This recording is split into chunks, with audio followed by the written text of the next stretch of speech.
بسم اللہ الرحمن الرحیم اللہم صلی علی سیدنا مولانا محمد بارک وسلم صلاۃ و سلام علیک یا رسول اللہ صلی اللہ تعالی علیہ وسلم۔ درس قرآن کے سلسلے میں سورہ بقرہ کی آیت نمبر 9 میں یہ بیان ہوا تھا کہ اہل کتاب میں سے کچھ یہ چاہتے ہیں کہ مسلمانوں کو ایمان سے پھیر دیں اور کفر میں مبتلا کر دیں، اور ان کی یہ خواہش حسد کی وجہ سے ہے اور اپنے نفس کی وجہ سے ہے، حالانکہ اللہ تعالیٰ کی طرف سے حق بیان ہو چکا ہے۔ تو مسلمانوں کو حکم ہوا کہ تم لوگ درگزر کرو، صرف نظر کرو، ان کی باتوں میں مت الجھو، ان کے ساتھ جنگ و جدال نہ کرو،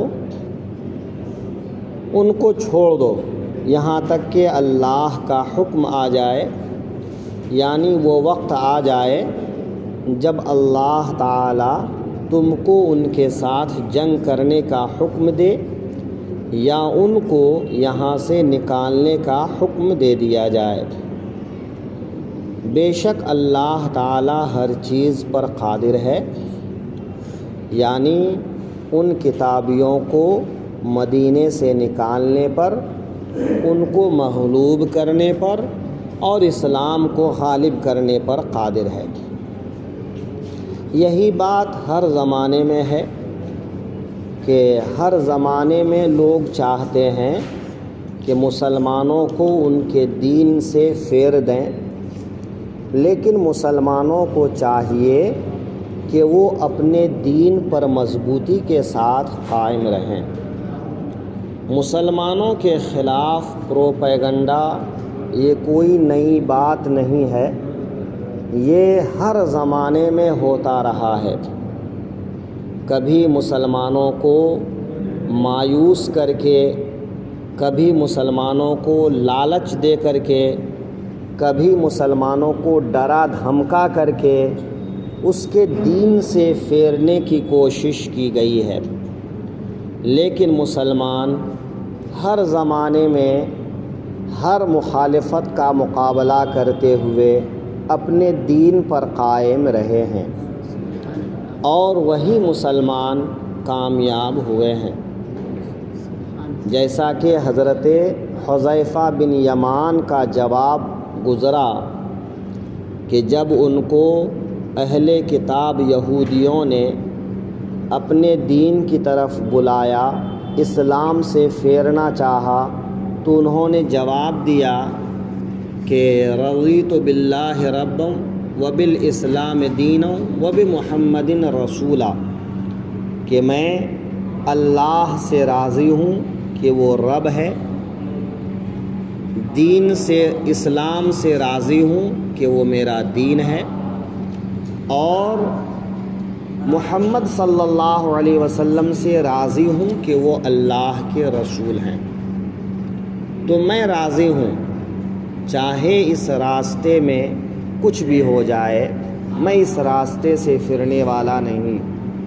جیسا کہ آپ نے تاریخ کے حوالے سے بار بار سنا ہے کہ مسلمانوں پر بدترین مظالم ڈھائے گئے، لیکن مسلمانوں کو ان کے دین سے نہ پھیر سکے۔ تو یہ ظالم ہر زمانے میں مسلمانوں کے خلاف کوئی نہ کوئی پروپیگنڈا کریں گے، آپ ان کے پروپیگنڈے کا جواب کبھی تحمل سے، برداشت سے اور اپنے دین پر مضبوطی کے ساتھ قائم رہ کر دینا ضروری ہے، اور دے سکتے ہیں۔ ہاں، جب کبھی بات آ جائے اپنی عزت، آبرو، مال، جان کی، تو ایسے موقع پر آپ کو اپنی حفاظت لازم ہے، اپنی حفاظت کے لیے تدبیر ضروری ہے۔ پھر ایسے موقع پر جو بھی اقدام کرنا پڑے وہ کرنا ضروری ہے کہ انسان کو اپنی جان مال عزت کی حفاظت آخری سانس تک ضروری ہے۔ اسی لیے حدیث پاک میں کہا گیا کہ اگر کوئی اپنی جان مال عزت کی حفاظت میں مارا جاتا ہے تو اس کو اللہ شہادت کا درجہ عطا فرماتا ہے۔ لہٰذا ایسے موقع پر اپنا دفاع کرنا، اپنا بچاؤ کرنا یہ آپ کا حق ہے، لیکن عام حالات میں ان کی گستاخیوں کا جواب نہ دو۔ وہ جیسا کرتے ہیں کرتے رہیں۔ ہاں، تنظیمی طور پر جماعتی سطح پر ان کا جواب دینا ضروری ہے، انفرادی طور پر نہیں، چونکہ تنظیمی طور پر جب جواب دیا جائے گا تو ایسی صورت میں کوئی تنہا نشانہ نہیں بنایا جائے گا، اور جب کوئی ایک آدمی جواب دینے کی کوشش کرے گا تو پھر اس کو نشانہ بنایا جائے گا۔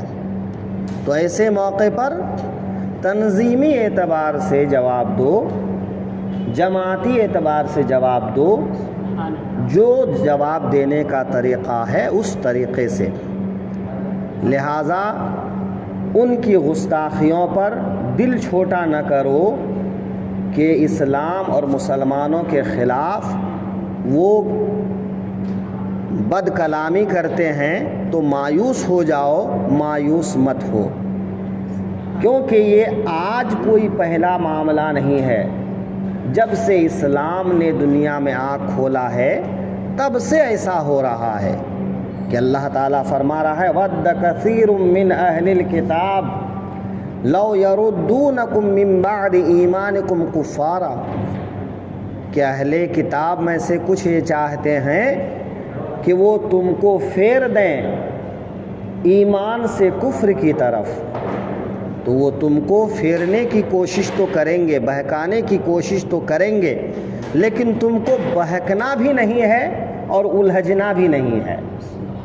یہ نہیں کہ لڑائی بھڑائی چالو کر دو، نہیں، ایسا مت کرو، ہے نا، کیونکہ اس سے پھر اپنا ہی نقصان ہوتا ہے، کسی اور کا نقصان نہیں ہوتا ہے۔ تو پھر لڑنے جھگڑنے کے بجائے تم درگزر کرو۔ وَإِذَا خَاطَبَهُمُ الْجَاهِلُونَ قَالُوا سَلَامًا، کہ جب جاہل ان سے خطاب کرتے ہیں، ان سے مخاطب ہوتے ہیں تو کہتے ہیں تمہیں سلامتی ہو، ہے کہ نہیں؟ تو سلام کہہ کے نکل جاؤ۔ تو جب کبھی ایسا ماحول پیدا ہو ایسے موقع سے دور ہٹ جاؤ، وہی بہتر ہے۔ الجھو گے تو نقصان ہوگا، تو بجائے الجھنے کے درگزر کرو۔ ہاں، لیکن اپنے دین میں، اپنے ایمان میں مضبوط رہو، قائم رہو، اپنے عمل میں مضبوط رہو، قائم رہو۔ عمل ایسا کرو کہ اللہ راضی ہو، اللہ کے حبیب راضی ہو۔ اسلام کوئی تغرے میں سجا کر، باکس میں سجا کر رکھنے کی چیز نہیں ہے، اسلام مکمل عمل کی چیز ہے۔ تو تمہارے ہر عمل سے ظاہر ہونا چاہیے کہ تم مسلمان ہو۔ بات چیت میں، اٹھنے بیٹھنے میں، کھانے پینے میں، سونے جاگنے میں معلوم ہونا چاہیے کہ ہم مسلمان ہیں۔ ایسی کوئی چیز تو نہیں ہے کہ بازار سے لایا اور خرید کے اپنے گھر میں سجا لیا۔ بے آدمی فرنیچر سجا لیتا ہے اور کوئی چیز سجا لیتا ہے، لیکن اسلام کوئی سجانے کی چیز تو نہیں ہے، اسلام عمل کی چیز ہے۔ اسلام ظاہر ہو تمہارے لباس سے، تمہارے چہرے مورے سے، تمہاری بات چیت سے، تمہارے کھانے پینے سے، سونے بیٹھنے سے، تو اسلام عمل کی چیز ہے۔ تو اسلام پر عمل کرو، اسلام پر قائم رہو، اور جو بکواس کرتے ہیں ان کا جواب نہ دو، خاموشی کے ساتھ وہاں سے آگے بڑھ جاؤ، یہ تمہارے لیے زیادہ بہتر ہے۔ ہاں، جو تنظیمیں ہیں، جو جماعتیں ہیں، جن کا کام ہے کہ وہ جمہوریت کے انداز میں جواب دیں، دفاع کریں، ان کا ساتھ دو، ان کی حمایت کرو، جب ان کو تمہارے ساتھ کی ضرورت ہے تو اس وقت ان کے ساتھ میں کھڑے ہو جاؤ، ہے نا؟ تو تنہا تنہا کسی سے نہ الجھو، نہ کسی سے جھگڑو، چونکہ اس میں صرف اور صرف نقصان ہوگا۔ اس آیت میں بہت بڑا سبق ہے مسلمانوں کے لیے، لہٰذا اس آیت پر مسلمانوں کو عمل کی ضرورت ہے۔ اللہ تبارک و تعالی ہم سب کو عمل کی توفیق عطا فرمائے۔ السلام علیکم۔